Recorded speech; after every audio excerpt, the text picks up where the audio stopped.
SV6 news కు స్వాగతం. SV6 news సమగ్ర సమాచార వారధి.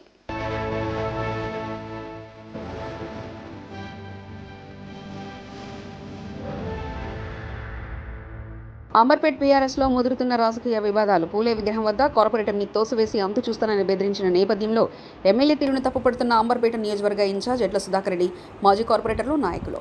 ఎమ్మెల్యే తీరుతో రెండు వర్గాలుగా చీలిపోయిన బీఆర్ఎస్ పార్టీ నాయకుల వరుస సమావేశాలు. అంబర్పేట నియోజకవర్గ ఇన్ఛార్జ్ ఎడ్ల సుధాకర్ రెడ్డి ఆధ్వర్యంలో నిర్వహించిన సమావేశంలో ఎమ్మెల్యే తీరుతోనే 5 డివిజన్లో నెగ్గిన పార్టీ ఈరోజు 2 డివిజన్లకు పడిపోయిందని ఆగ్రహం వ్యక్తం చేశారు. మహిళా కార్పొరేటర్ని తోసివేసి దూషించిన ఎమ్మెల్యే కాలేరు వెంకట క్షమాపణలు చెప్పాల్సిందేనని నాయకులు డిమాండ్ చేశారు. పూలే విగ్రహానికి నివాళులర్పిస్తున్న సమయంలో మహిళా కార్పొరేటర్ను చూడకుండా భుజంపై కొట్టి తోసివేశాడని కన్నీరు పెట్టుకున్న కార్పొరేటర్ దూసరి లావణ్య. నివాళులర్పించి బయటకు వస్తున్న క్రమంలో స్వయంగా నేనేమన్నానని ఎమ్మెల్యే గారిని ప్రశ్నించగా నీ కాళ్ళు విరగొడతానని బెదిరించడని, నాకు నా భర్తకు ఎమ్మెల్యే కాలేరు వెంకటేశ్వర్ల ప్రాణ భయం ఉందని తెలిపారు గోల్నాక డివిజన్ కార్పొరేటర్ దూసరి లావణ్య.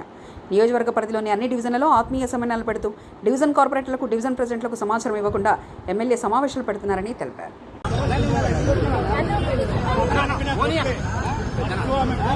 ఆమెకు టెలిఫోన్ ఇచ్చి మాట్లాడు. నీకు ఫోన్ చేస్తే నీకు ఫోన్ చేయలేదని చెప్తా. పేపర్లో ఏమని ఇచ్చింది, పేపర్లో ఏమని ఇచ్చింది చూపిస్తాను.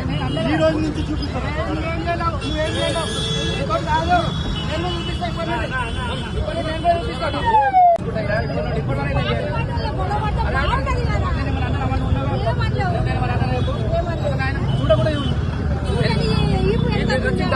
ఓకే, ఏమైందమ్మా చెప్పండి.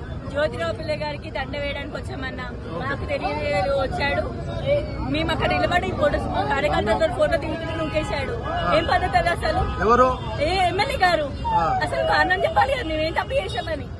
మేము తప్పు చేస్తేనే కదా, ఏం తప్పు చేసినామని మాకు చెప్పాలి. ఇప్పుడు ఏంటి అసలు, ఏం పద్ధతి అసలు? ఎవరైనా రాజకీయ నాయకులు ఇట్లా ఉన్నారా? ఎవరైనా చెప్పు, కొట్టు పద్ధతి ఏంటి?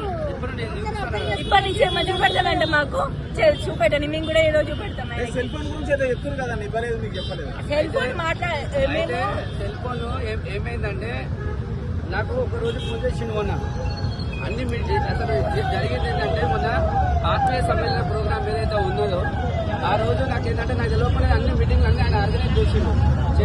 చేసుకున్న తర్వాత నేను చేసుకుంటామని నేను కూడా ఏం అనలేదు. నాకు 2 రోజుల ముందు పిఏను పంపించిండు. ఆయన కూడా ఫోన్ చేసిండు. నేను వాష్రూమ్లో ఉన్నా ఫోన్ చేసిండు. మళ్ళీ నేను తర్వాత ఆయనకు చేసిన, ఆయన ఎత్తలేదు. నేను కూడా ఏమనుకున్నా, ఆయన ఎత్తలేదు, మనం ఎత్తలేదు కానీ లైట్ తీసుకున్నాం. తీసుకున్న తర్వాత వాళ్ళ పిఏని ఆఫీస్ పంపించి నేను అన్న 2 సంవత్సరాల నుంచి నాకు ఇంత ఇబ్బందులు పెట్టి, ఇంత అవమానాలు పెట్టి, నా ఎంబడి తిరిగితే దళిత బంధు అని అంటాడు, నా ఎంబడి తిరిగితే రౌడీ షీటర్లను పెట్టి బెదిరిస్తాడు. ఎన్ని అవమానాలు గురి చేసిన తర్వాత నేను అధిష్టానానికి చెప్పాలి కదా. నేను పోకపోతే ఎంబడి తిరిగితే రౌడీ షీటర్లను పెట్టి బెదిరిస్తాడు. ఎన్ని అవమానాలు గురి చేసిన తర్వాత నేను అధిష్టానానికి చెప్పాలి కదా. నేను పోకపోతే అధిష్టానం తెలుస్తానే ఉద్దేశంతో నేను ఇన్ఛార్జ్లో చెప్పడం జరిగింది. వాళ్ళ దృష్టికి తీసుకెళ్ళిన అయిపోయింది. ఆ ఇన్ఛార్జ్ల దృష్టికి తీసుకెళ్ళిన. నేను కాంట్రవర్సీ కూడా నేను ప్రెస్ మీట్ కూడా పెట్టలేదు. పేపర్లలో కానీ ఏది కానీ ఇప్పుడు మామూలుగా ఎవరి అభిప్రాయాలను రాస్తారు. రాసిన తర్వాత నాకు సంబంధం లేదు కదా. ఈ రోజు జ్యోతిరావు పూలకి మేము దండ వేసినాం, కిందికి వస్తున్నాము. నేను చూడలేదు కూడా చూడలేదు. ఆయనకెళ్ళి వచ్చి దళాదన ఇంట్లోకెళ్ళి కొడతాడా? ఇంట్లోకెళ్ళి కొట్టి ఇప్పటి నుండి నేను చూపిస్తా అంటున్నట్ట ఎమ్మెల్యే గారు ఇంట్లోకెళ్ళి కొడతారా? అంత ఇప్పటి నుండి వార్నింగ్ ఇచ్చి చెప్తున్నట్ట. ఇంకోటి, నీ సంస్కృతి అంబర్పేటలో చూపించకు.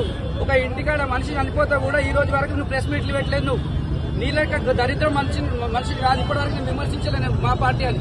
నీకు దమ్ము ధైర్యం ఉంటే ఈరోజు ఛాలెంజ్ చేస్తున్నా.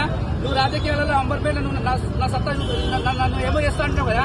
నీకు దమ్ము ఉంటే నన్ను ఏం చేసేది? నేను సావడానికైనా సిద్ధమే. రాజకీయాలకు వచ్చినప్పుడే నేను ప్రిపేర్ అయినా. నీలాంటి వాళ్ళు మాట్లాడితే నేను దేనికైనా సిద్ధంగా ఉన్నా. నన్ను చంపు. నువ్వు ఎమ్మడి మొత్తం రౌడీ షీటర్లను పెట్టుకుని చేస్తున్నావు కదా. నువ్వు అంబర్పేటలో నువ్వేం అభివృద్ధి చేసినావు? అభివృద్ధి అంటున్నావు. మా పార్టీ అభివృద్ధి చేస్తుంది. మేము కార్పొరేటర్లు వచ్చిన తర్వాత అభివృద్ధి చేసినాం. నువ్వు వచ్చిన తర్వాత ఏం చేసినావు? నువ్వు ఎప్పుడు పంచాయతీలో నువ్వే మంత్రి దగ్గర పోయినా, ఫైర్ వాళ్ళ మీద పోయినావు.